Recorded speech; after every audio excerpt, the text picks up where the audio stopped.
a bunch of my coworkers are also leaving for grad school because it's that time of year. And in the department, there's a group of like 7 of us who are all leaving for grad school in the fall. And some folks are leaving like in like 3 weeks, and some folks are leaving in like 2 months. The week before things start. I'm like, that's a choice, girly pop. But you know what? Your choice to make. And so one of my coworkers was like, we're going to do like a little like bye party. So everyone who's leaving, send me a baby picture. So is that why you were sending baby pictures in the group chat? Yes. So I went to my mother and I was like, hey, do you have a favorite baby picture? And she was like, you were the most photogenic goddamn baby. Sent me a bunch of baby pictures. And Miles commented that I have the same skeptical expression. You do. Pretty much all of them. You look very suspicious about why there's a camera in your face. You're like, why are you looking at me like that? Stop being weird. And yeah, I did realize that there are, of those 7, at least more than half of them are 2000s babies. Oh, of the coworkers. Of the 7 coworkers. I was still thinking about your pictures, and I was going, wait, but you weren't born in the 2000s. Woman with math meme. We got there. I mean, I had been born by the 2000s, but you were not born in the 2000s. You were born in the 20th century, as they say. I once had a kid make a comment about me being born in the 1900s. And that was pretty good. Because no matter what shit a tween says to me, it never gets to me because A, I'm an adult and I can compartmentalize. B, I can go, well, that's great. I have as much screen time as I want. I have a phone. I have a car. Fuck you. I'm an adult. Yeah, that sounds great. Go do your math homework. I have disposable income. I don't have a bedtime. Yeah, sure. So you can feel all high and mighty. I think it was actually the same kid made some derisive remark about, oh, you probably like podcasts. And I went, yeah, I do like podcasts, actually. And also, I can say as many swear words as I want. So there's another one. I would hope that you like podcasts. Yeah, I like them quite a bit, as it turns out. I like nearly 100 episodes into our podcast. At this point, the trial period is over. I think I'm ready to commit and firmly say I like podcasts. Good.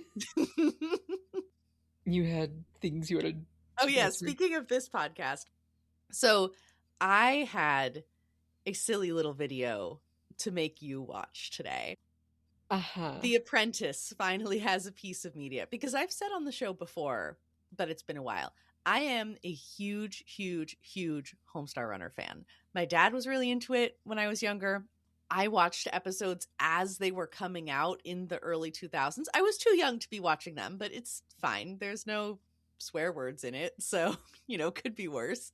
There's nothing horribly bigoted. It aged kind of okay for, early 2000s Flash cartoons. But there is one of the most, if you're not familiar with Homestar Runner, it's an extremely absurd Flash video series that used to also have this immersive website experience that went with it.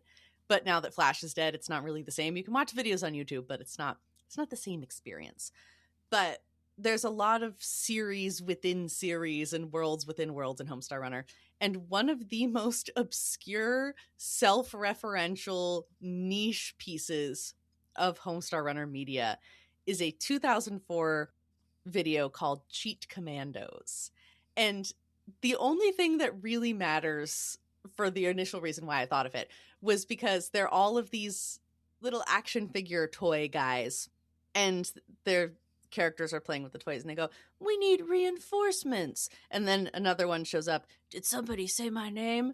Reinforcements. You're here. And so anytime anyone ever says something about needing reinforcements, which happens a lot in the Clone Wars, I just go, reinforcements. But then I went to rewatch it because I was like, I've mentioned this to Rin before, but I need them to see it because it's funny. But in the context of also watching Clone Wars for the first time, it's so much funnier because they're a bunch of identical military shooty guys who each have a jokey name and their one little gimmick that they do that makes them different from all the other ones. And the tagline for Cheat Commandos is buy all our playsets and toys. And they have a tie-in cartoon to advertise the toys. And yeah, it's the same. If I had to make a 2-minute parody of Clone Wars, I would make Cheat Commandos. No, it was pretty glorious. It was really good. Even the scene where there's the tanks firing the 2 different colored lasers at each other in the fucking canyon. Uh-huh. Yeah. In just a line at each other. Mm-hmm. It's like nobody uses cover in the Clone Wars. Everyone just kind of stands there and shoots because also nobody can fucking aim. The density of laser fire doesn't make sense for how infrequently people die. There is just a fucking curtain of lasers, and people can stay up for a pretty long time despite it. Plot armor.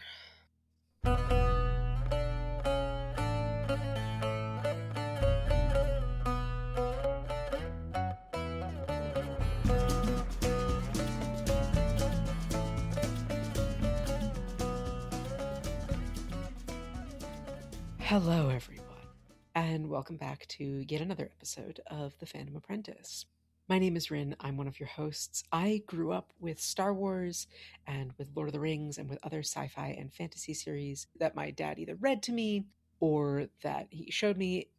And as an adult, I have made it my mission to inflict this media upon my friends who did not grow up with it, such as my dear friend, Sam. Hello, I'm Sam. I'm the other one.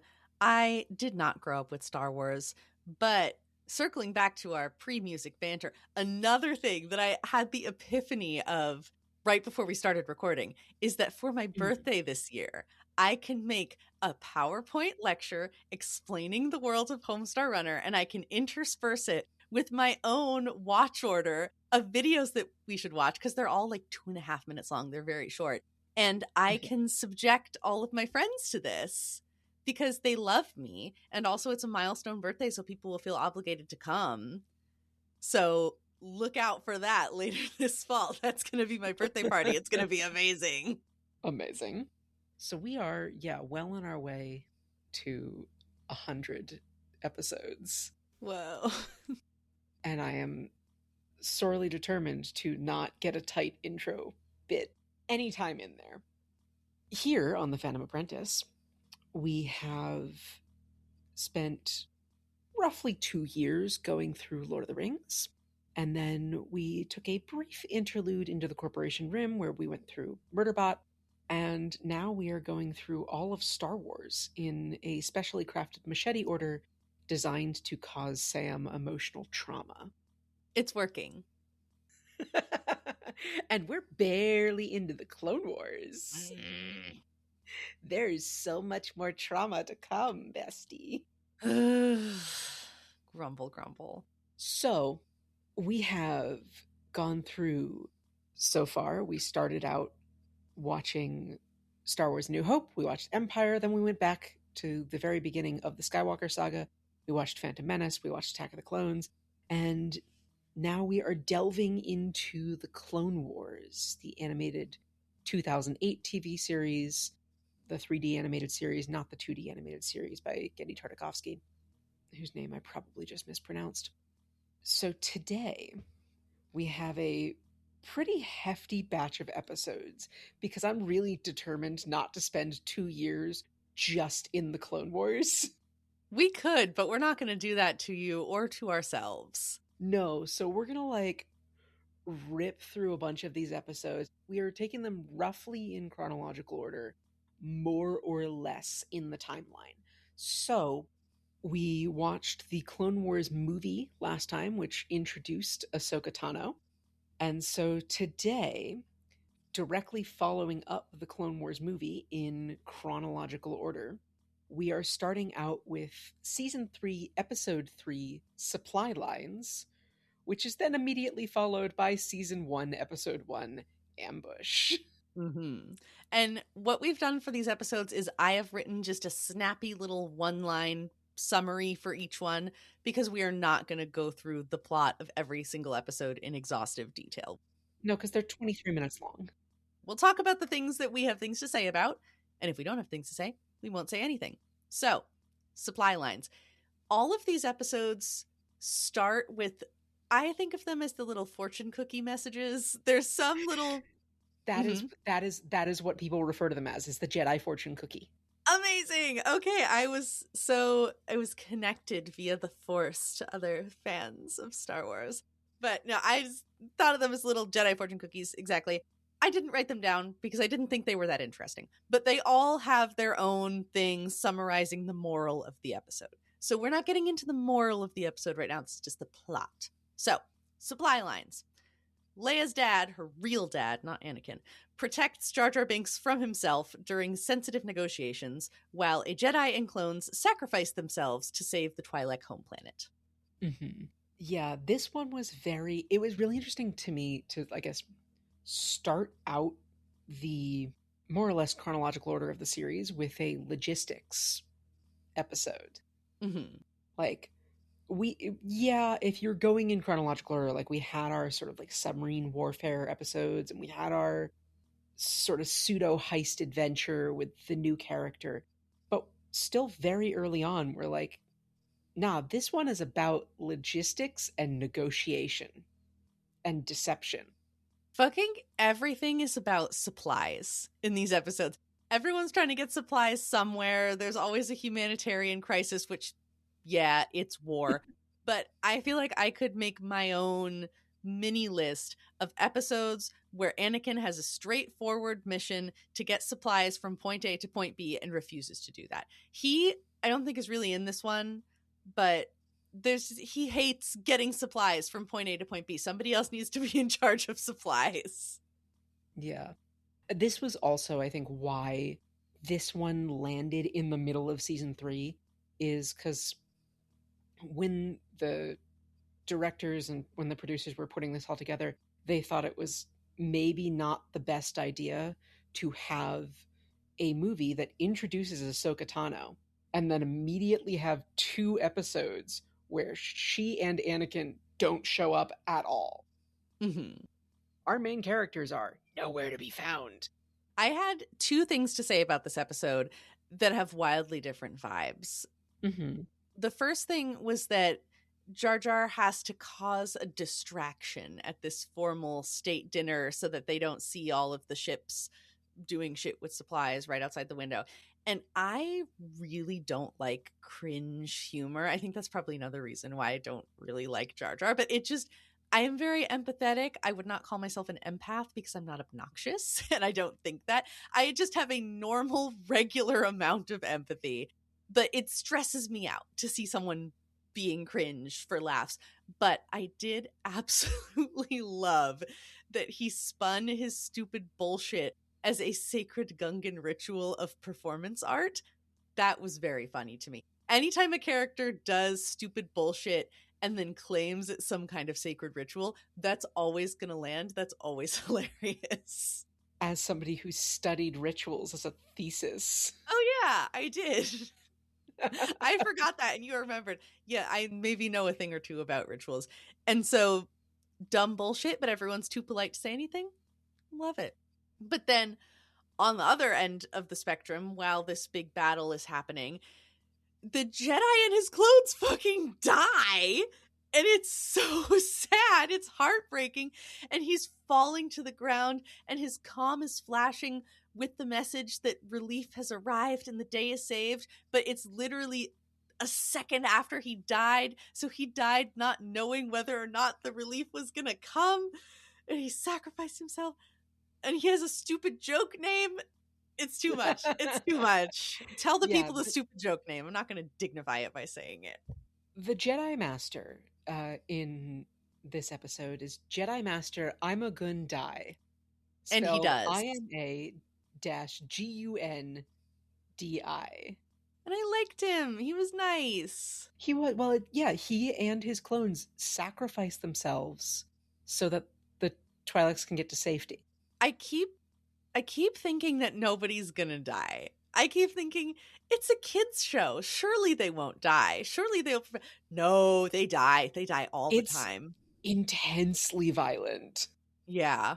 Yeah, my couple of thoughts on this episode was Cham Syndulla and Gobi, we see them again, and good God, they look so young. They're babies. 2, I know that you don't recognize accents. I don't. Do you have any guesses as to what the Twi'lek accent is based on? Not the foggiest fucking idea. They're French. They're meant to be the French resistance. Oh, okay. I was also critically a French major in college. That's the one that I typically can get. Nope, sorry. Yeah, I mean, they're space French, so like... Sorry to my French professors. Yeah, no, didn't get... It didn't even really occur to me that they had much of an accent at all. I just thought, okay, that's their voice. Yeah. Maybe it's because I'm so desensitized to French. Maybe we'll say that it's that. But speaking of accents and voices, we would not be able to understand Jar Jar without the subtitles. He's mumbly the whole episode. That also didn't even really occur to me because I always watch things with subtitles on. Right. So, yeah, without that, I think that would have been really difficult. Also, Jar Jar's design is really scary. I do not like the animated look. He has this kind of sinister mouth and these weird, thin Jack Skellington limbs. I really, really don't like. And his eyes. His eyes are so kind of creepy. No, I don't like this Jar Jar at all. No. He is voiced by Ahmad Best in the episodes that we see him in here, because, spoiler alert, he appears again later. He will be voiced by another voice actor later in the series, which is also deeply jarring. Jar Jarring, if you will. Jar Jarring, if you will, yes. Yeah. There's a line at one point, because Cham Syndulla, who is the Twi'lek resistance leader, gets pissed basically that the Republic has not followed through on their promises of aid. Mm-hmm. And Jedi Master Ima Dai has this really poignant line. War turns promises into hopes. I wish it wasn't so. And that one just hit me a little bit. Yeah. The other piece that hit me about this is we meet, I don't remember if we've seen him before in the series, but we meet Senator Dodd, who is the senator specifically for the Trade Federation. Yes. Not the Nemoidians, not Cato Nemoidia, the Trade Federation. The corporations don't need to buy senators. They are nation states in their own right with their own senators in the Galactic Republic. Screaming. Yeah, there's these corporatocratic nations that have their own representation in the Trade Federation. And this will be a point that comes up later on, as people being like, well, you're a Nemoidian, so obviously like the Trade Federation and the Nemoidians are one. Mm-hmm. And some of them having to be like, no, the Trade Federation's doing that. Not all the Nemoidians are part of the Trade Federation. Yeah. And then sometimes there's the government of, again, to just use them as an example, the Nemoidians being like, the Trade Federation does not represent us. We have no interests that overlap with the Trade Federation. And it's like, no, absolutely, your interests overlap. Yeah.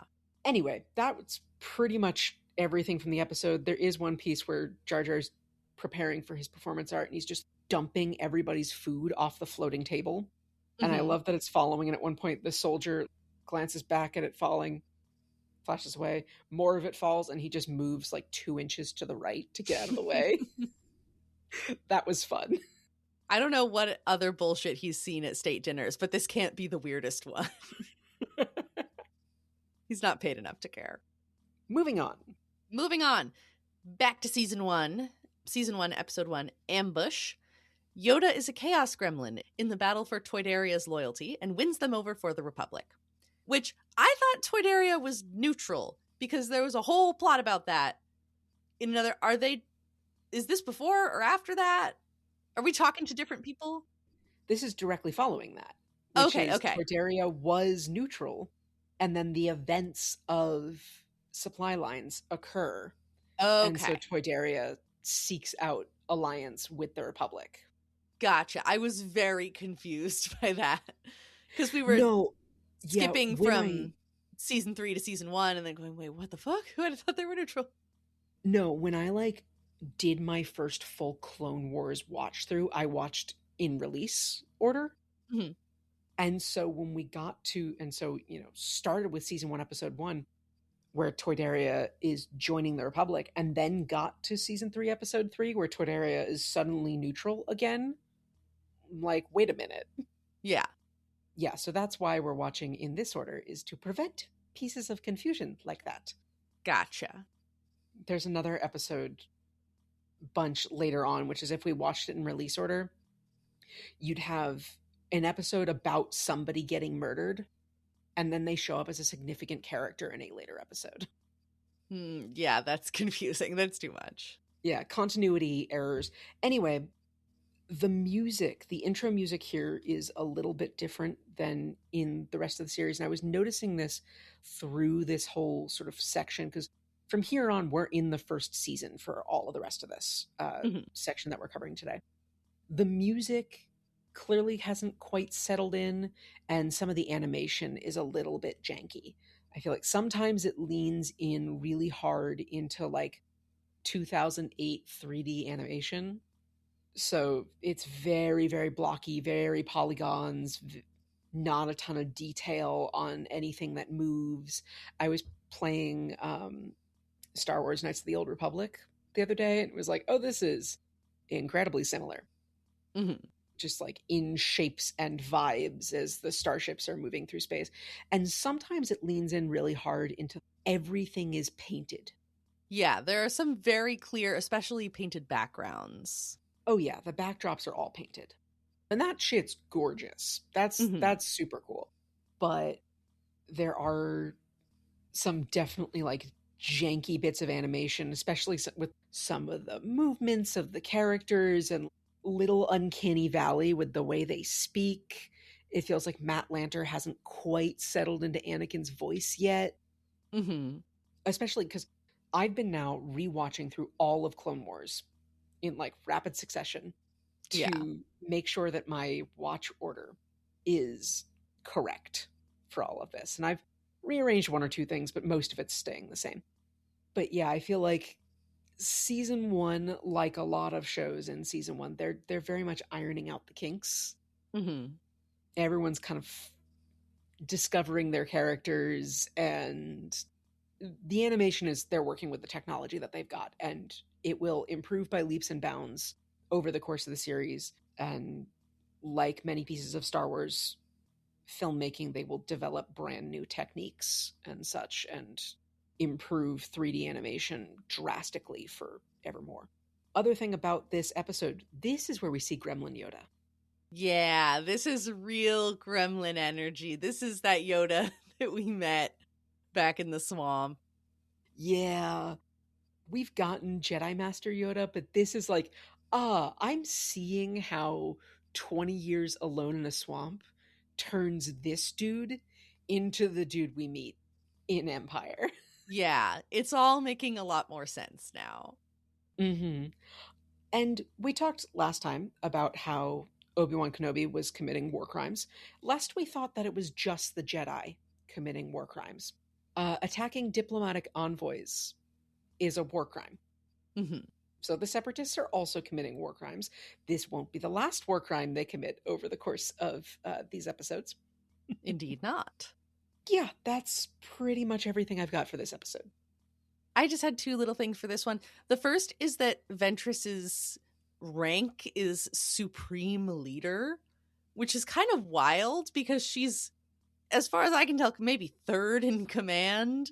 So I don't know what that makes Dooku and Sidious, or if they're operating more secretly. I don't know what her duties as the Supreme Leader entail, but that is more power than I thought she had. or at least a cooler title. Mm-hmm. I don't really know what being the Supreme Leader means, but I was impressed by that. I did notice that one. We also have Yoda trying to dispense wisdom to the clones, who basically look at each other and go, do you have any fucking idea what that guy just said? Because he's spouting all this Jedi wisdom about believing in yourself and teamwork and whatever, and they don't internalize it at all. And then eventually there is a pep talk that does get through to them that's actually very sweet. And he's talking about how, you all look the same and you're being down on yourselves because you think that I won't care about the differences between you, but in the Force, you're all very different. And so I'm not just looking at you with my eyes, I'm looking at you in the Force. And I thought that was nice. And there is an overarching theme through all these episodes about Jedi valuing clones as individuals. Sometimes, if the clones are their friends and they're close to them. Because, they're still soldiers and somebody's still got to die. But there are multiple times where various Jedi will say, you're not expendable to me. You're not interchangeable to me. I care about you as specific people. And this is a value that the Jedi seem to share. And so I'm pointing it out here. Right. Even though they are created life and they are created for the purpose of war. I don't remember whether it's this episode or the next episode where one of the clones literally says that they were created to die. The Jedi value life of any kind and seek the preservation of that life. In comparison to the Separatists, who are like, these are tools. The battle droids, they're tools, and tools break. Mm-hmm. And that's how we're going to treat them. Although Dooku is upset occasionally because they're expensive, so don't break too many of them on purpose. There was a later episode where a droid is recklessly destroyed, and I had the thought, damn, those must cost a lot of money. And then immediately Dooku goes, those battle droids are expensive. Yeah. Moving on to the Malevolence arc, which I have more commentary on because this is sort of our like first big overarching arc. It's 3 episodes, and we are introduced during this for the first time in the Clone Wars to General Grievous. Yeah, I'm going to have some things to say about him because this is my first time seeing him in anything. I think growing up, I thought he was a Bionicle. I didn't realize that he was a Star Wars guy. For these more arc sections, do you want me to do the little snappy lines 1, 2, 3 all of the episodes, or still go through them one at a time? I think we can do them sort of like 1, 2, 3, and then we'll go through the whole arc. Sure. So, Season 1, Episode 2, Rising Malevolence. Anakin and Ahsoka go on a noble but reckless side quest to find survivors of an ion cannon attack. Season 1, Episode 3, Shadow of Malevolence. The Jedi try to stop the Malevolence from destroying a clone medical base. Ahsoka gets Anakin's head out of his ass, but gets no credit for it. And Season 1, Episode 4, Destroy Malevolence. Padme and 3PO are here. The ship is destroyed. Yeah.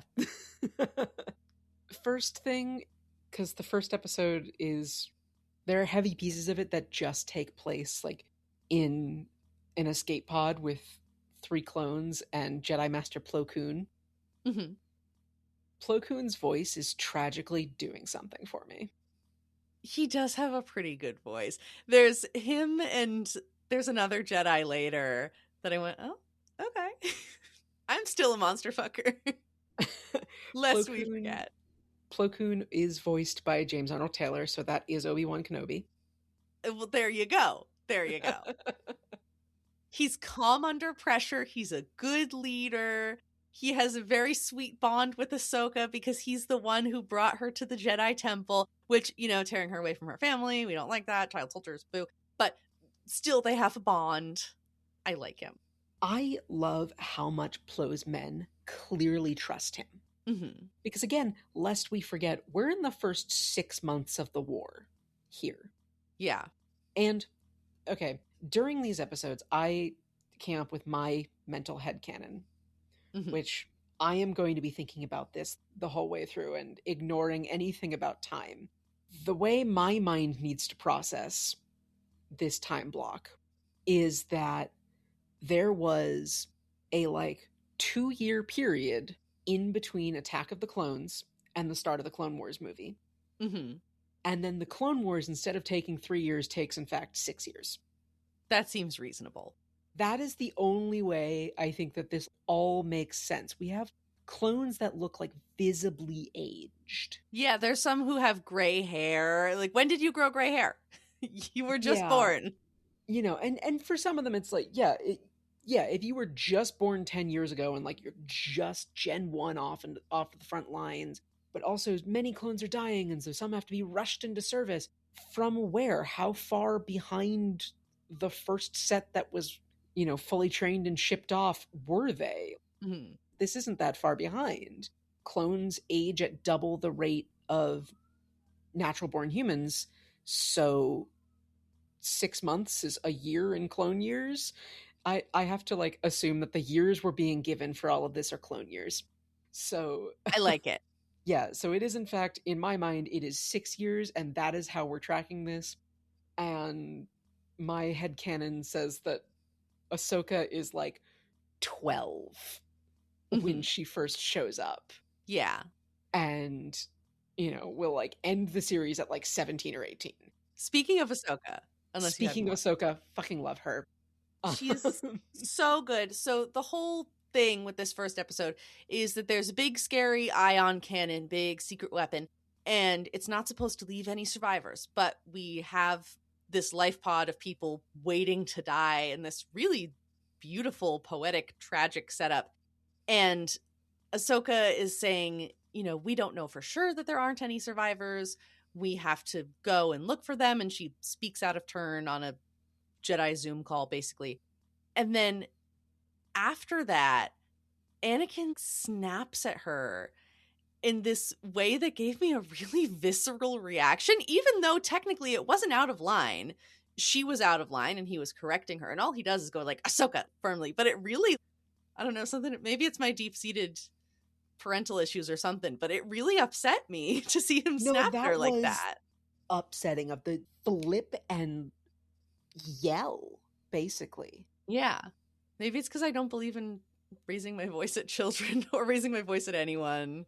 Yeah, well, and also because Anakin has never followed orders once in his entire fucking life. And he's not going to here.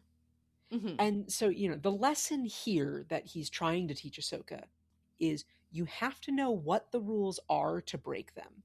And you have to know how to break them. I said in my notes he'd make a good Fae. Because he's saying, I'm following orders. I am just following them in a way that also lets us do this other thing that we want to do. Because it was my plan to search for survivors all along. Which, okay, sure, but you didn't have to yell at her to make that point. Just to connect to our overarching story and the fall of Anakin Skywalker, like Dooku did on that one mission. Oh, yeah. He's following orders, but in a roundabout way where he achieves his goals. The poison goes so far back. At one point, one of the clones is like, how are we going to make things worse? And Plo Koon turns to him and he says a line. But so Plo Koon, for those of you who have not seen, is a Keldor, which is an alien that cannot breathe oxygen, and so wears a mask where you don't see any of his facial features. But the turn to the clone and look, no facial difference change in this animation is just, bro, do not tempt the Force like that. Yeah. It has a sadistic sense of humor. I also liked just visually that there's one shot where we get a really tight close-up of his face, and his breathing mask that he wears is very beautifully ornamented. Mm-hmm. It's really nice and decorated. And yeah, of course it would be. But I just thought that was a lovely, thoughtful little design detail. And then apparently he can survive in the vacuum of space for a couple minutes because the droids are coming to destroy survivors. And so the clones can put their helmets on and go outside. And he goes, I can chill in the vacuum for a few minutes. And there's this whole standoff where they're there on the outside of the pod trying to face down the droids and accepting their inevitable death. And again, just really beautiful and heartbreaking and sad because people, and I think I was already primed to be sad because I just watched another fucking Jedi sacrifice himself and his clones. But they get to live this time, and it's nice, and he gets to give Ahsoka a hug, but she should be getting more hugs. Yeah, how many hugs do Jedi children get? Are these Jedi children just totally touch-starved? Oh my god, that's devastating. Maybe that's why Anakin was so weird about Padme. But no, that was before he was even a Jedi. But yeah, they need hugs. Because there's the one Jedi, Wolf, who is Plo Koon's right-hand clone. Wolf currently is not in his armor. We will see him later in the series in his armor. Wolf is like in a Navy uniform, and so he's in the pod. But two of the other clones and Plo Koon are on the outside of the pod and waiting, essentially, either to die or be rescued. And one of them goes, "Well, General, this is another fine mess we've gotten into." And Plo Koon goes, "Your sense of humor is improving." And this is where we get another line of the clones being like, "We're meant to die. We're just clones, sir. We're meant to be expendable." And Plo Koon goes, "Not to me." Yeah. He did not order his men out of the pod while he sat in the pod and waited for them to do the work. He was like, "I'm going out there. You guys can come out there with me, but I'm going to go do this task." There's also a scene in just this first one where one of the droids is, quote, humming the Imperial March. There's no Empire yet. No, but I do love that the Imperial March throughout Star Wars will like end up being diegetic in numerous situations. It is when the Empire comes around, like the Empire itself uses the Imperial March as like this is their hail to the chief, this is their battle hymn of the Republic shit. But I have this little headcanon that this fucking battle droid composed it. Yeah. Uncredited. And then at one point when Yoda's discussing whatever the fuck Anakin and Ahsoka are getting up to, he goes, "Twice the trouble they have become." This is on you, my guy. Yeah, this was your idea. What did you think was going to happen? And we'll talk about Ahsoka and her time with Luminara later. But my god, when we get there, I was like, oh, she's fully like on the Skywalker train now.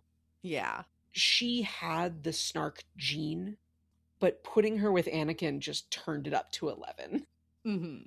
Also, this series of like 3 has so many references to A New Hope. Yeah. We have, lines like, "You may fire when ready," that Dooku says at one point. We have a scene where a big laser goes down an empty hallway and 2 technicians, in this case droids, have to cower away from the giant laser because there's no fucking railing or protective equipment because there's no OSHA in space. Also, just for our war crimes discussion, killing shipwrecked survivors is a war crime in times of war. And considered just generally against international law as murder on the high seas if done outside of an armed conflict. Hint, hint, U.S. Coast Guard. I'm not an expert in war crimes, but I think deliberately attacking medical facilities is probably also one. Yes, it is. Attacking medical personnel or facilities is a war crime. And that's the whole plot of the next episode. Yeah, Grievous is going to take his giant fuck-off super weapon and go murder a bunch of convalescent clones. Atrocious. Yeah, that is a war crime also. So Grievous is just racking him up here. This also is full of little lines from A New Hope. We have "Cut the chatter." We have Gold 2 standing by, Gold 3 standing by, the Red 5 standing by. We have "We're too close, loosen up," and my personal favorite immediately, "Watch those towers, boys." Also, clone names predicting how they're gonna die. Yeah. Matchstick got burned up, and Broadside got taken out by a broadside. Mm-hmm. Anyway. There will be more, and I'll be upset about it. There are nice things in this episode. There's a gonk droid, and I just wrote my notes, gonk, heart emoji. Also, Anakin giving dad terrified of letting his daughter drive because Ahsoka realizes that he is deliberately making it so that she can't fly the ship. And she goes, wait, you don't like my flying. Which, you know, maybe when your adoptive dad is one of the best pilots in the galaxy, the bar might be a bit high. I can see him perhaps being anxious, having someone else behind the wheel, but he's just going, nope, this is the level of recklessness where I draw the line is letting Ahsoka drive. But also, she's fucking 12. Listen, how old was he when he was piloting ship? He was like 9. 9 piloting the pod racer and also destroying, the Trade Federation thing. And yes, technically, this 12-year-old is a child soldier and has a military rank of commander. However, the only thing she should be commanding is her fucking math homework. My refrain just forever will be, she should be writing in her diary. She should not be here. But as it happens, she is here. There's also the Balmora giant mantas, which are just these cool space creatures. And I just thought they were very beautiful. And that scene had a lot of nice space ambiance. And then later on towards the end, I was thinking more about this destroying the medical base and then destroying the medical transports, just going after the ambulances. I thought, wow, this is cartoonishly evil. And then remembered that this is a cartoon. So, yeah. Yeah. This did lead me to thinking about, and I'm workshopping a rule of fantasy. Ooh, do tell. But it's something to do with evil has to go hand in hand with incompetence, overconfidence, and cowardice. Ooh, I like that. Yeah, so workshopping exactly how that's phrased, and if that is exclusive to children's media, where the good is always going to triumph over evil. Mm-hmm. Or exclusive to, like, this era of Star Wars. You know, will that be slightly different when we get into the Imperial era? Although now that I think ahead to, like, some of the Imperials in, like, Andor, yeah, they're overconfident as shit. We'll get there. Into Shadow of Malevolence. Oh, you mean destroy Malevolence? Into Destroy Malevolence, yes, thank you. Yeah, Palpatine sends Padme straight into the battle, and I don't understand how they didn't realize he was Sith before, because he's not fucking subtle. He does this every time. Every time he interacts with Padme, she's just headed straight into a dangerous situation, and he is pushing her out the door, while also saying, no, don't do it. Oh my god. And giving her a little kick. Like, yeah. You know, she has to be the damsel in distress, and she's a fucking professional damsel in distress at this point. I love that the ship is so goddamn ginormous that it has trains in it, and that the trains tell you to mind the gap. I did love that there's just little safety announcements. There's no OSHA, but there are some precautions sometimes. Giant space laser, we don't need barriers. Minding the gap getting off a train, better do that. Mm-hmm. Anakin and Obi-Wan sneak on board, and Obi-Wan chastises Anakin that spinning is not flying. But it's a good trick. I love that. And later on, when they're escaping, Obi-Wan goes, time for some clever tricks, Anakin. And it flashes to the outside of the ship, and the ship spins. Mm-hmm. There was a moment, Grievous chasing after Obi-Wan. Obi-Wan does a force leap, like, onto one of the trains. Grievous does his, cybernetically enhanced leap onto the trains, and then a bunch of the battle droids jump after and just fall. I missed that. Oh my god. And then Anakin and Padme go into the bridge, and they take out the droids, and Anakin goes to reprogram the computer, and Padme goes, I guess I'll clean up the droids then. And then when they come back to that scene, he turns to her and goes, how's the house cleaning going? And I was like, bro, shut the actual fuck up right now. Yeah. And then at one point, she mans the guns when they're escaping on the ship. And Obi-Wan goes, she seems to know her way around. Oh, yeah. Like, Obi-Wan's like, I know that you two are fucking on this ship. Like, on the regular. It should have included him maybe leaning on a surface and then taking his hand off going, oh, I don't want to think about what's touched this, and just scanning every horizontal surface on the ship. Oh, God. Can I get a black light? Yeah, maybe better not to. I believe in my heart, I don't know if this will happen, but just watching Anakin get the distress call and going, oh my God, it's Padme. You could play off the first name thing as he's known her since he was a literal child. They're very familiar.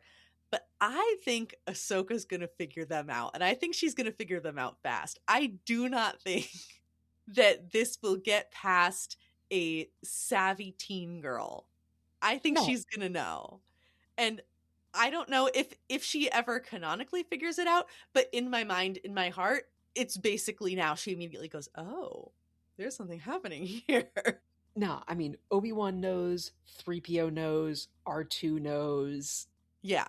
And I have decided in this episode that I think I can root for Padme and Anakin if I pretend they're completely different people from the people in the movies. Because they did have a couple of cute moments. There are, you know, they're on top of a moving train or something and clinging to each other centrally, but not kissing, because we can show people being beheaded. We can show a lightsaber going through the chest of a living man. We can show explosions. We can show living humans being sucked into the vacuum of space to die a horrible death. We cannot show kissing. Their lips shall not meet on screen. Don't get it twisted. She can have the pointiest nipples in the world, but oh my god. But so they're, you know, essentially embracing, and then he goes, the things you do to get me alone, or she says it, one of them says it, and it's very funny, and they do seem to have a little bit of chemistry, more than the zero that they had in the movies. And so if I pretend that these two characters, this Padme and Anakin, are not the same people and maybe had completely different upbringings and were closer in age, maybe I can just, compartmentalize and root for this version of them. Maybe. They did have a couple of moments that I thought were funny. Meanwhile, R2 is rescuing his stupid husband, and their relationship continues to be the most charming and charismatic of any of them. Oh my god. R2's like, yeah, I'll go get him. Mm-hmm. Oh my god. Any other thoughts for Malevolence? I didn't take Grievous super seriously in these episodes. Mm-hmm. Just looking at him and going, okay, his design is scary. He's obviously a guy that I'm supposed to be afraid of. But having no other context of him besides what I've seen in these episodes and the very sort of silly way that he conducts himself, nothing, no impact. Later, episodes that we watch later in this recording today, he does get fucked up and I go, oh, okay, now I see why this is a very scary man. But this is not painting a picture of a villain that I should be afraid of. Well, yeah, Grievous appears in Revenge of the Sith, so we had to get his backstory through Clone Wars here. And like many characters, he had an extensive backstory in the expanded universe, now Legends content, that some of this meshes with, some of it doesn't.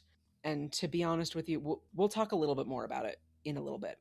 And I'm not entirely sure what's technically Legends now and what's technically canon. But the big piece here is through these episodes, we are getting, again, that incompetence in evil.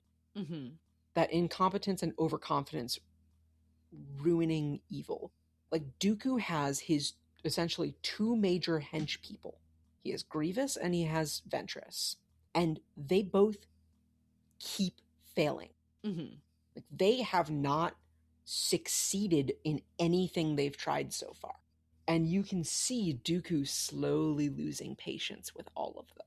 I like that came up because you could very easily ignore that and go, oh, yeah, it's a kid's show. You know, the bad guys will always lose, and that's just what happens, you know, kind of a Team Rocket situation. But no, Dooku's pissed. They're failing all their missions. There are consequences for them, which I enjoy tremendously. Mm-hmm. On to rookies. Yes.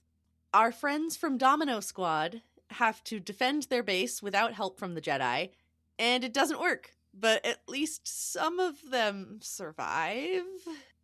So this was the first one of this is why we started out with the episode that we did. Mm-hmm. I wanted you to get introduced to Domino Squad right off the bat, and then they're gone.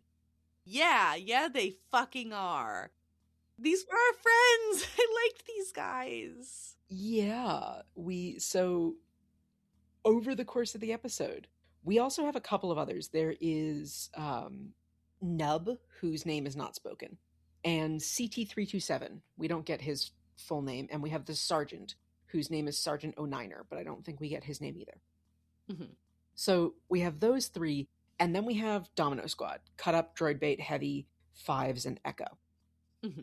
And I have to think, like, for the two the Sergeant knew he was going to be with a bunch of dudes, like, that he didn't know.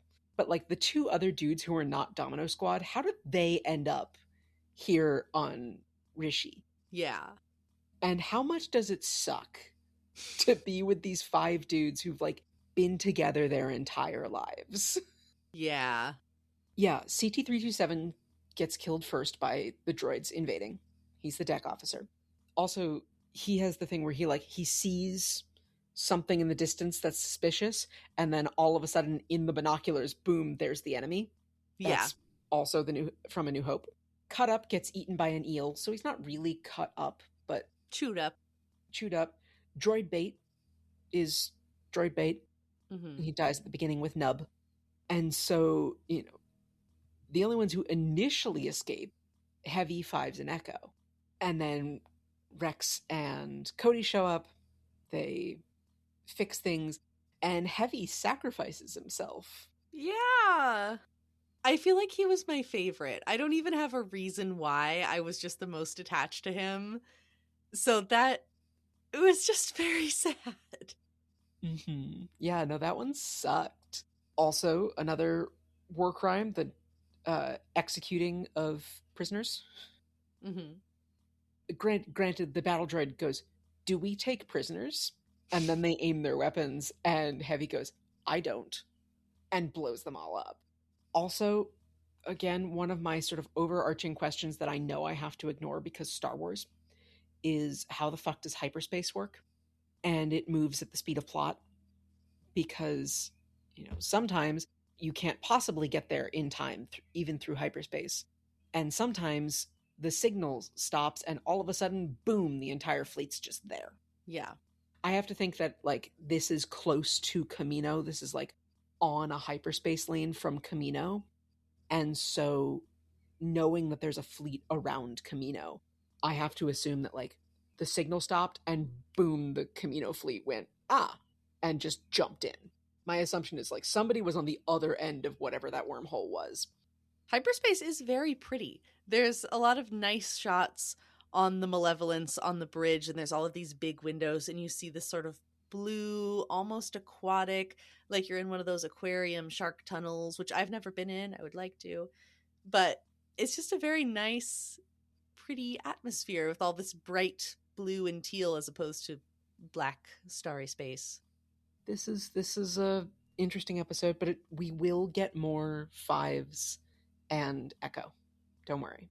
The only other thing that I had for this one was there was a couple references to Camino as the clones' home planet, which obviously, yeah, it's where they were born and raised, but I guess I just hadn't thought of it in those terms before. It hadn't occurred to me that they might feel fondly towards it. But, you know, if you are grown in a lab for a specific purpose and indoctrinated from birth that this is your thing you're supposed to do, then yeah, I can see maybe feeling fondly towards it and feeling like you believe the things you've been told. And there was that one clone, however many episodes ago, who was like a clone liberationist, and he was working with Ventress, and he is very clearly an outlier. And most clones at this point do not seem to feel this way. But that was also just kind of a little bit of a mindfuck to go, oh yeah, you know, this is their home, obviously, but also the conditions of that home and of their entire existence are so fucked up. It's a lot of there's not enough therapy in the galaxy for all these clones. Well, and they've also been raised to see each other as brothers. Mm-hmm. And they refer to each other as brothers. And they are literally brothers. Right. They are literally, like, they all literally have the exact same genetic makeup. And so it makes sense that whether or not they see, like, Kamino as, like, their home, that's where their family is. Mm-hmm. The other clones are their family. And it's extra sad when they freaking sacrifice themselves and we leave their bodies in a hallway full of droids. Yeah, well, and more to the point, this is their first mission. They got stuck out in the ass end of nowhere because it was assumed that it would be fine. Mm-hmm. This is quiet. Nothing should happen here. No, things still happen here. The war is still here. It doesn't matter if you're brand new. It doesn't matter if you're young in clone years. Shiny, one might say. Yeah, the war can still get you. The downfall of a droid, Duel of the Droids duology. I did not separate these. They go together very well. So the summary for both of those: Downfall of a Droid, Season 1, Episode 6. The Malevolence is destroyed, and R2 is lost. Anakin refuses to accept a substitute. Season 1, Episode 7, Duel of the Droids. It's a mission to rescue R2. Anakin is burning goodwill fast. Strictly speaking, it's not the Malevolence, it's other ships. Yeah, we're like in a different battle. Grievous has gotten a different flagship that he will get destroyed now. Mm-hmm. Downfall of a Droid in particular was the second lowest rated episode this season, according to IMDb. Interesting. The lowest rated episode this season was Bombad Jedi. Yeah. Yeah. This was very much like these two episodes were where I really felt the animation issues of 2008 animation, and also felt like they're not settled into like scoring or voices particularly. Mm-hmm. I felt like things were getting like overacted or overemphasized, or like I felt like Ashley Eckstein had been like, you gotta play Ahsoka as more approachable, more friendly, more kid. I felt like she was really pushing it kind of hard. Mm-hmm. In these episodes. I have no idea if that was like a direction that she was given, but I felt there is the super harsh lighting when Anakin wakes up.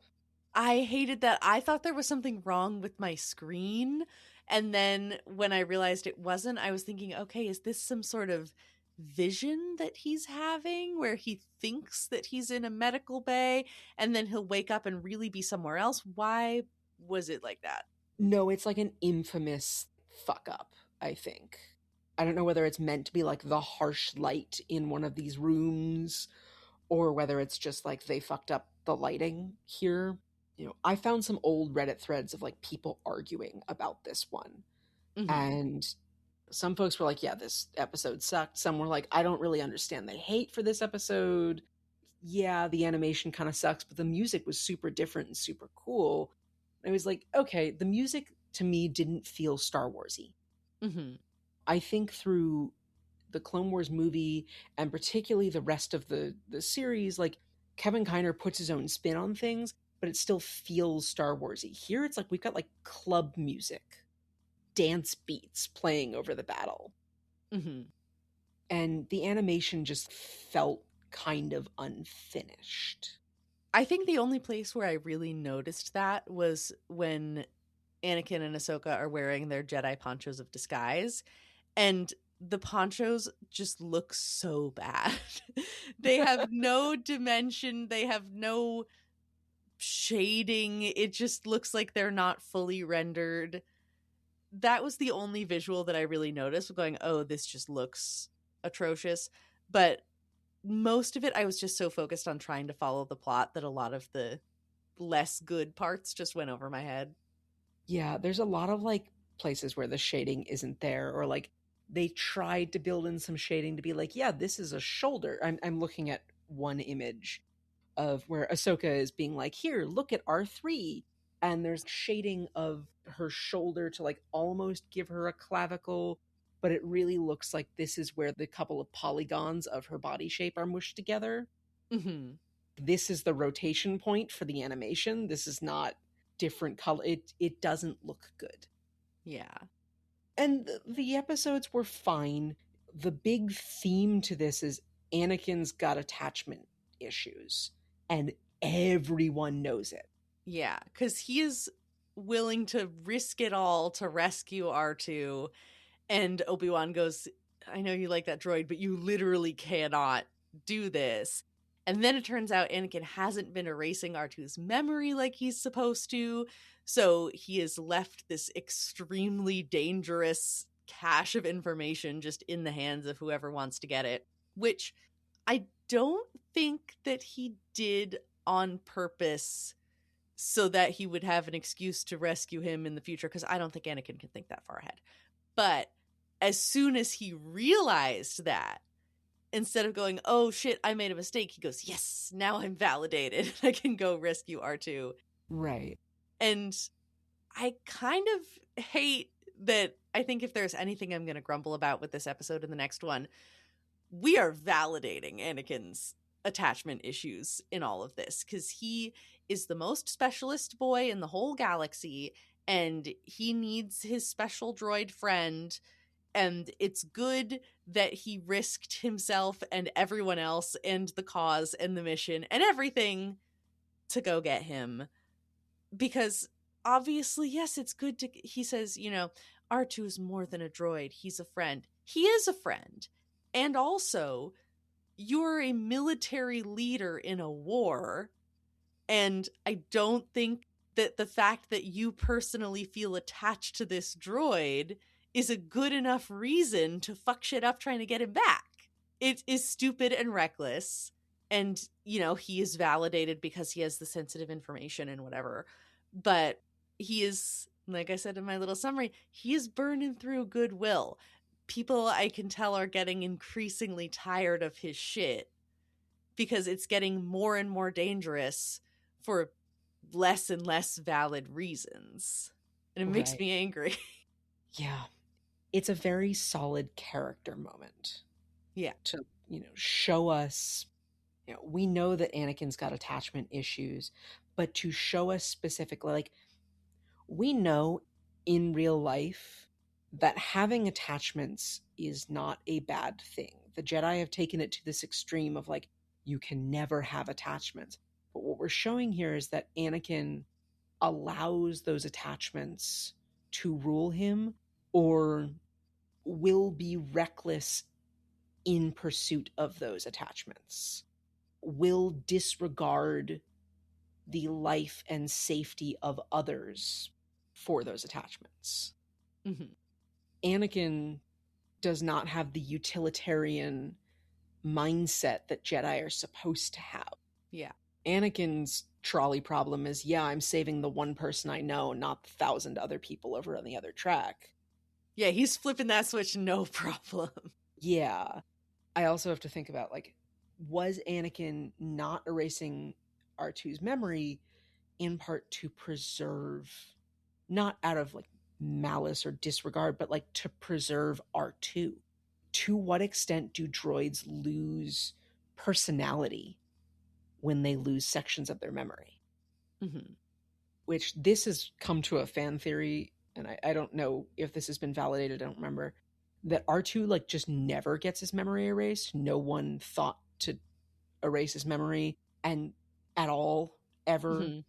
And so when R2 is going through all of A New Hope and Empire, like, he abso-fucking-lutely knows who Yoda is. And Yoda knows who R2 is. Mm-hmm. And they're both looking at each other like, I thought you were fucking dead. I love that. Oh my God. I hoped you were fucking dead. Good fucking God. Who is this dude that we're with? Mm-hmm. Yoda and R2 are having this little, like, back and forth eye conversation of, like, who the fuck is this Luke kid? And R2's like, well, let me tell you. Yeah. Yeah, when he meets Obi-Wan in A New Hope, the two of them absolutely know who each other are. And meanwhile, 3PO does get his memory erased. Mm-hmm. And so 3PO's like, ah, yes, I am on my new little adventure. And R2's like, I have to save my dumbass amnesiac husband from himself. Oh, I love that. I love them so much. I did also love the bit because they land on, another secret listening post, but this time it's a separatist secret listening post. And Ahsoka faces off against Grievous. Mm-hmm. And Grievous has a line, they sent a child to destroy my station. The Republic must be running out of Jedi. Which, when we meet Nadar in a couple of episodes, and looking at Anakin, like, we know that the Republic did in fact rush a bunch of Padawans through the end of their training to knight them early. Mm-hmm. And send them off to war. So yeah, they are running out of Jedi. And multiple people arguing that, like, Ahsoka is too young to be a Padawan. It's like, yeah, they did the same thing on the other end. They're pushing younglings into Padawan positions earlier, and they're pushing Padawans into knight positions earlier. Mm-hmm. And speaking of Jedi, why does Grievous have 2 lightsabers? Are they from Jedi that he killed? I think based on Grievous's lair, the answer is probably yes. Yeah. But when I saw him with 2 lightsabers, I went, oh no, that's bad. Yeah, like, his origins are not explained here, and the introduction of both Grievous and Ventress is not given in Clone Wars, although we'll get backstory for the both of them over time. But there's like an introduction of the both of them in the Genndy Tartakovsky Clone Wars. Mm-hmm. I don't know whether that's still considered canon or not. And again, we'll talk a little bit more about Grievous in like 2 episodes. On to the last arc. Mm-hmm. Starting with the lowest ranked episode of the season, Bombad Jedi. If you couldn't guess from the title, Jar Jar Binks pretends to be a Jedi and winds up saving the day with a major strategic victory for the Republic, somehow. The only thing that I really had to say about this is there are multiple points where we think that Jar Jar is dead. And there's a point where C-3PO thinks Jar Jar is dead. And he goes in the most deadpan voice, "Oh no, Jar Jar's been killed. I knew something like this would happen. He was so brave. Now he's gone. Forever?" He sounds relieved, and I do not blame him. He's in the most polite British way going, oh, he's gone forever. All right. But other than that, I don't have shit to say about this episode. I have a couple of things, which is one, 3PO obviously knows about Anakin and Padme. Mm-hmm.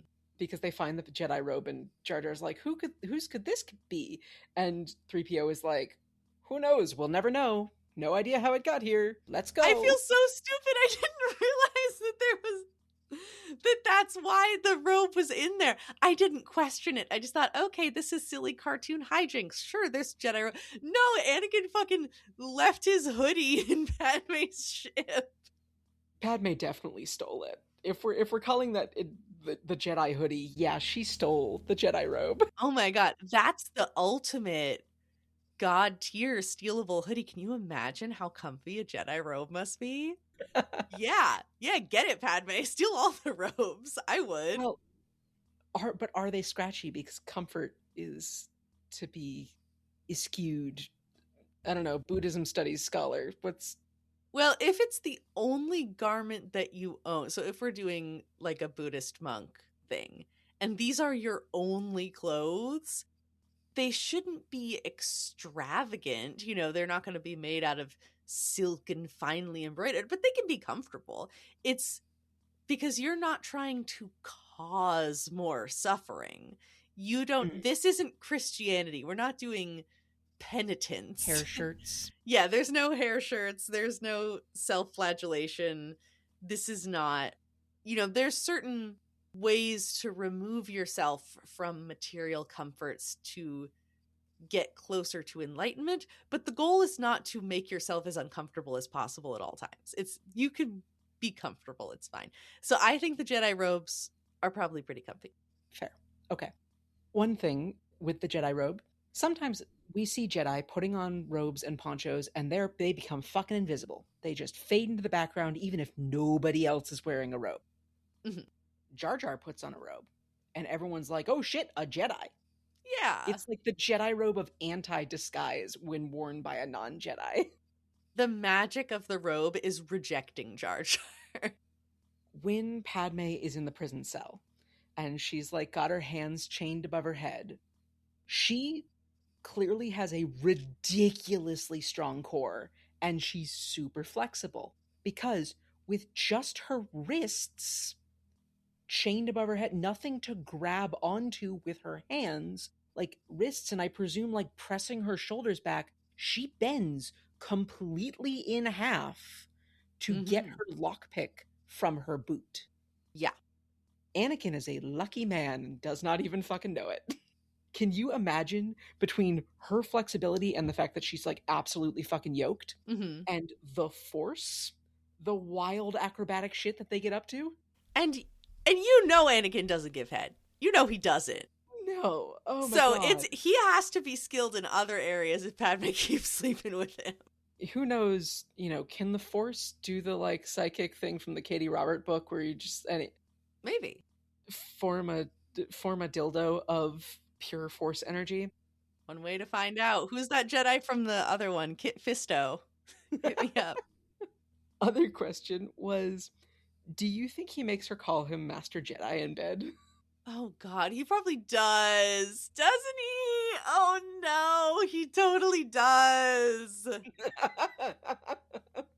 Maybe not every time, but he definitely does like guilt trip her about it or be kind of whiny, and she'll do it just to get him to shut up. But oh my, he absolutely loves hearing it. Yeah. I'm sure she did it once as a joke. Yep. And now she's like, oh, wait, God damn it. Now I have to do this every time. Yeah. Oh my God. I hate that I know this now. This is an objective truth that we've uncovered. She's very Lara Croft in her outfit and like movement. Oh, I was going to say in her triangular breasts. Yeah. Also that too. Yeah. Her boobs that are just nipple. Jar Jar exists here clearly as like a chaos agent, trickster god of the Force. This episode and some others led fans to believe that Jar Jar was the Phantom Menace and that he was a Force-sensitive Dark Lord of the Sith. I don't hate it. Sure. Yeah, the Darth Jar Jar theory. I don't have much more on that, but that is a running theory that some fans won't let go. I'll entertain that. And I don't recall whether Ahmad Best has addressed it and been like, not confirmed nor denied. Moving on, so during this episode, they capture Newt Gunray. And so the next episode, we are transporting him to prison. Ahsoka is traveling with Master Luminara unduly. And nobody has taught the baby to not say the words boring or quiet.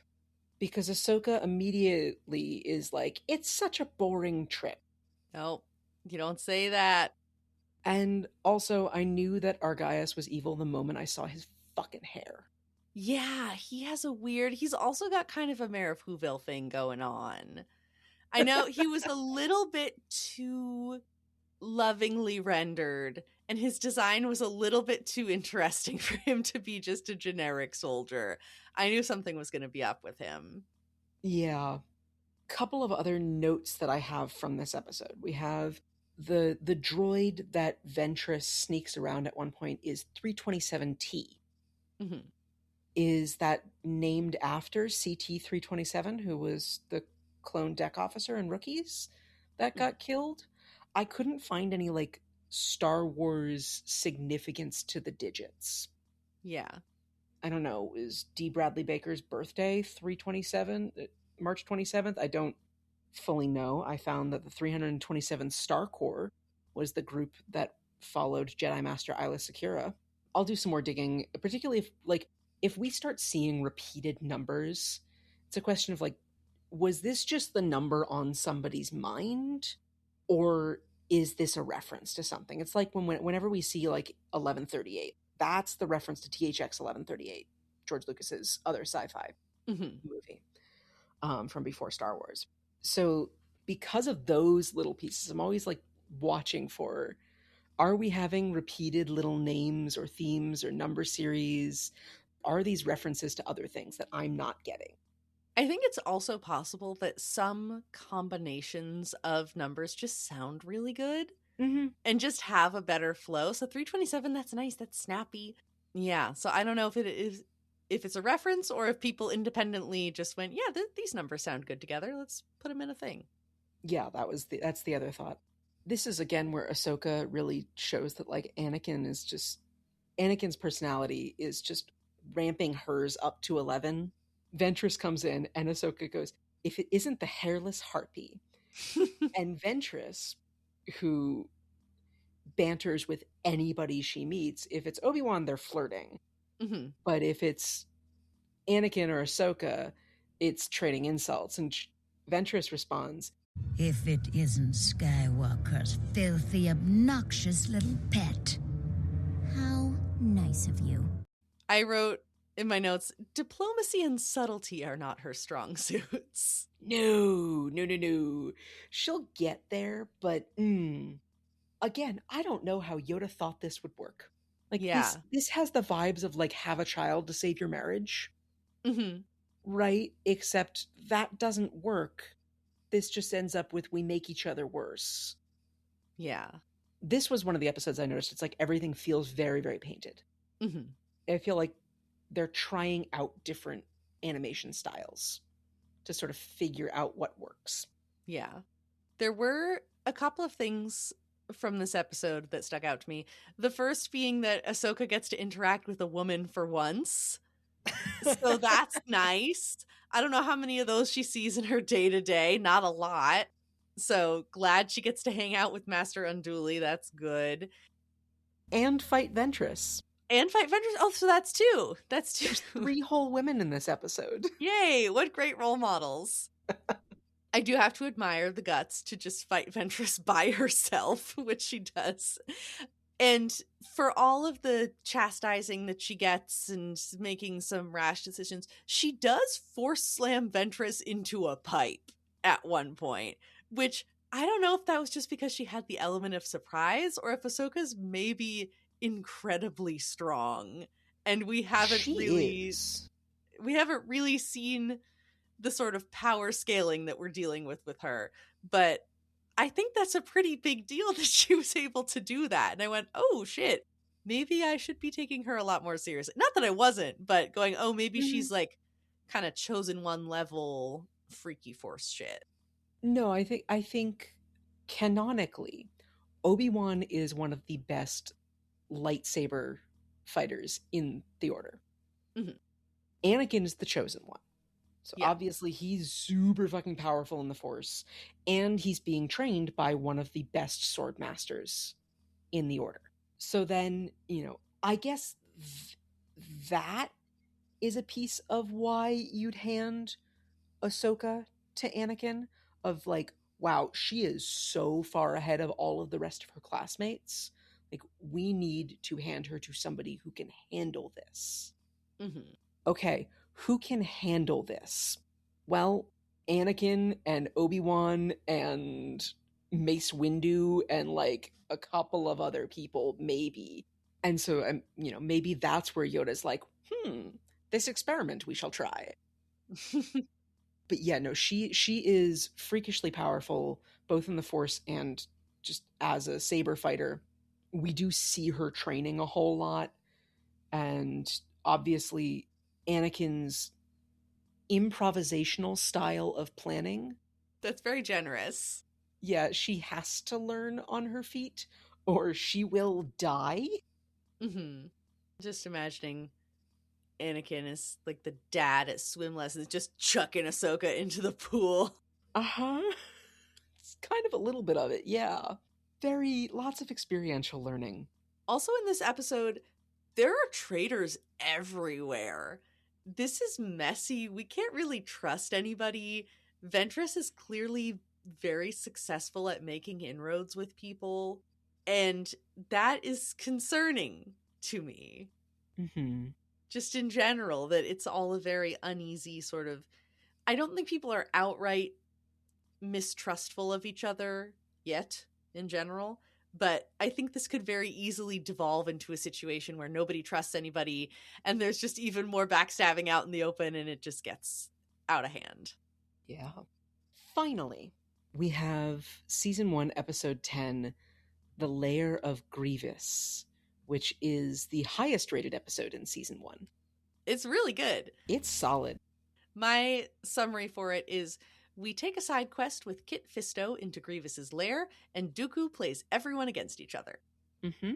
So this is where the backstory that I'm working from for Grievous, which may be a combination of expanded universe and actual canon things, and I don't think more of it gets revealed later on in the Clone Wars, but here's what I'm working with. Mm-hmm.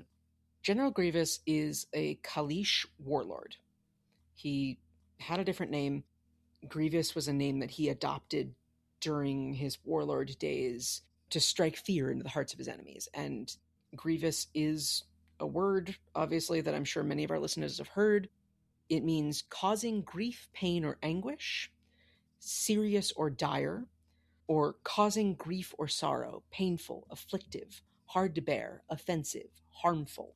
So in the backstory that I'm thinking about, whether or not all of this is canon or not, he came to the attention of the wider galaxy for his tactics in wars in the Kali system, his homeworld. There is another planet in the world in the system that also has intelligent life, and there was like long-running battles between the two worlds, and I believe he basically committed genocide on the other planet. Like, the species had mostly subjugated his species, and he beat them back, and I'm pretty sure, again, don't necessarily quote me on all of this, I'm pretty sure he killed almost all of them. I would guess maybe that's one of the heads that he's holding in one of the many statues of himself that he has in his lair. Yeah, that is not the species, supposedly, the species that they fought against in, according to the history, canon or otherwise, was like vaguely insectoid. Mm-hmm. But yeah, he has been involved in a number of fights around sort of his home system and elsewhere. He came to the attention of the Jedi because of this, who stopped him from something, causing him some sort of injury. And so he hates the Jedi. He has an incredible hatred for the Jedi and also desires their powers. Mm-hmm. Deeply wants to have the Force. He started giving himself more and more cybernetics, and we see, when we're seeing like all of the statues he has of himself, we see each statue he gains more and more cybernetics. Yeah.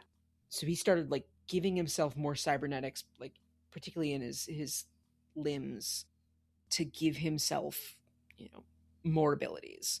This is another example of people in the galaxy using technology to counter the Jedi. The Mandalorians do it. They've got their armor and their gauntlets specifically to fight Force users. He's doing the same thing. To recruit Grievous, Dooku organized a accident, crashed his ship, blamed it on the Jedi, like as the Jedi trying to assassinate him, where he was mortally wounded, and the majority of his body, save like some of his internal organs, his brain, his eyes, and like his central nervous system, had to all then be replaced by cybernetics. Mm-hmm. Because Star Wars morality, we have him losing pieces of his humanity along the way. Not that he was ever human, but yeah. So, now he's loyal to Dooku because Dooku supposedly saved his life and made him stronger and trained him in the Jedi arts, and hates the Jedi because supposedly they tried to kill him. Mm-hmm. Which, of course, becomes a sort of self-perpetuating cycle as he hunts down more and more Jedi are going to try and kill him. Yeah. Again, I don't know if some of that is from the expanded universe, some of that's canon, what have you. Point is, that is how I am thinking about Grievous's backstory as we're going into this layer of Grievous. Mm-hmm.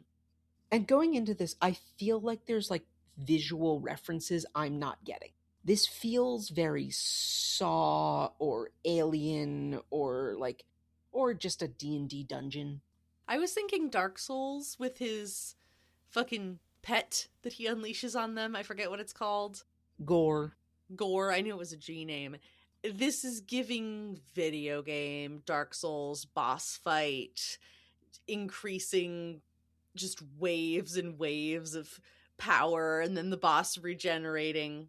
It was also kind of giving MMO fight a little bit. I could see playing this in Final Fantasy with a bunch of other people. Mm-hmm.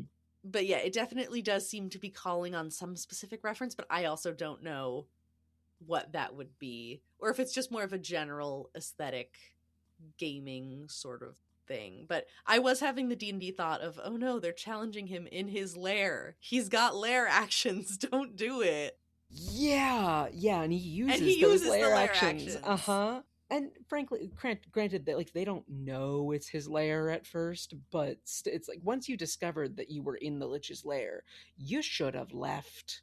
Mm-hmm. And Kit Fisto the whole time is like advising caution, but his former Padawan Nadar Veb is very, very headstrong and very, very convinced of his own skill and power. And this is, again, when we look at Nadar Veb versus Fisto, Anakin and Obi-Wan, and even Anakin and Ahsoka, we're seeing this change in the Jedi Order.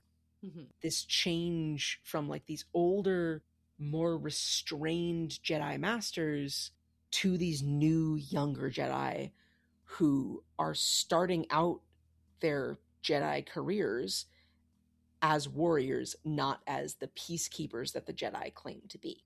And it's almost like if you force them into that role much earlier than they were supposed to be, they don't have the maturity or the life experience or the perspective of an older, more restrained Jedi who had a more normal training. And they're going to think, well, I'm 14, I'm a commander, I must be hot shit. Yeah, I would think that too. Mm-hmm. Yeah, I'm 21, I graduated early, and I've now been given command of my own military force. I know what I'm doing. I can take on the Grand General who is known for hunting down Jedi, and ultimately it gets Nadar killed. And Fisto leaves in, honestly, the hottest way that he could. Yeah, this is a real tone shift, but the first thing I thought, because the first shot of this episode is Fisto in his ship, and then we hear him talk immediately. It sucks that he has a stupid name, because that is a beautiful green alien with a beautiful voice. I was like, oh, this is a hot alien. Okay.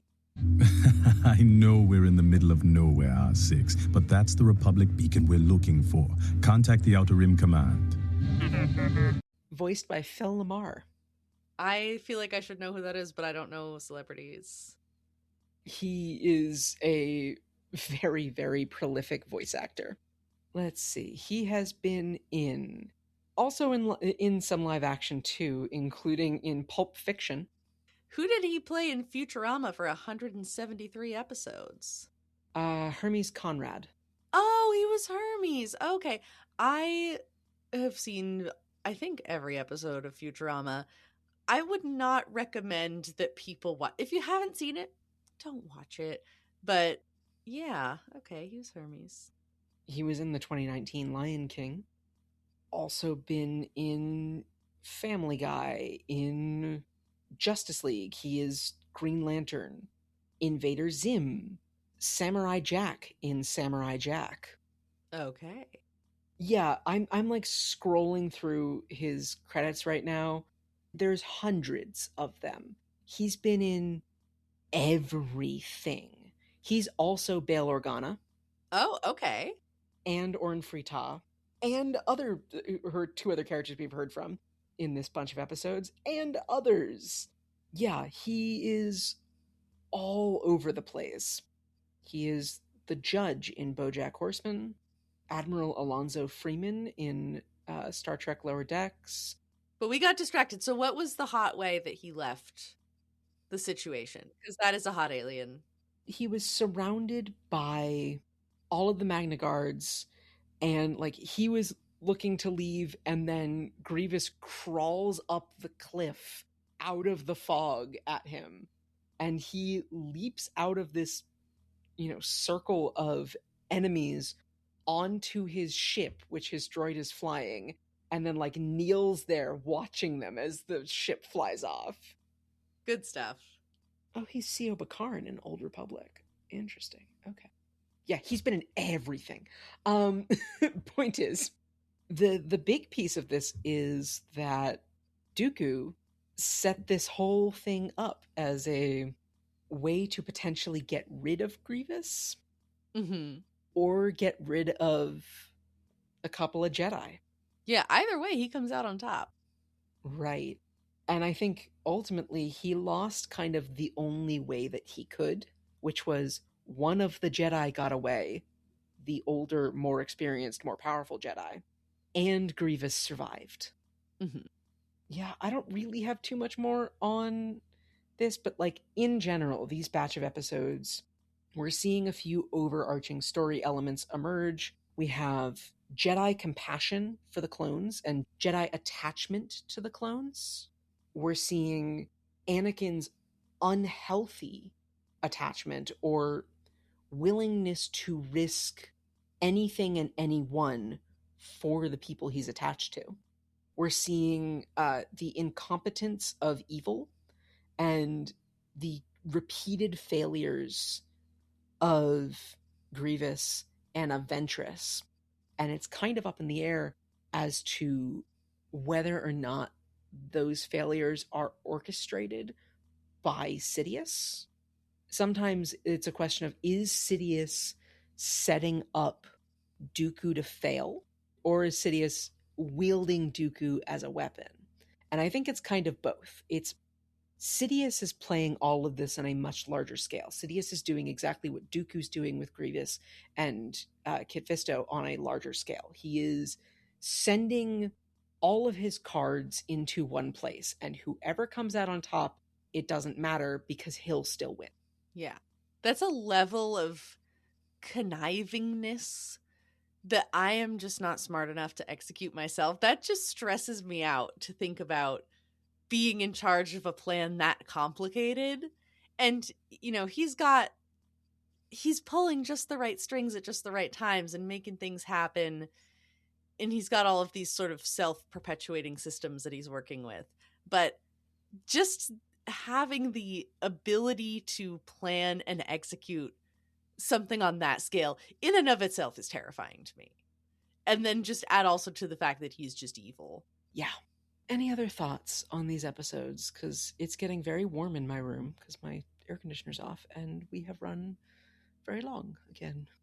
I don't think anything in particular. This was a real variety, a smorgasbord of stuff, and it moved very quickly.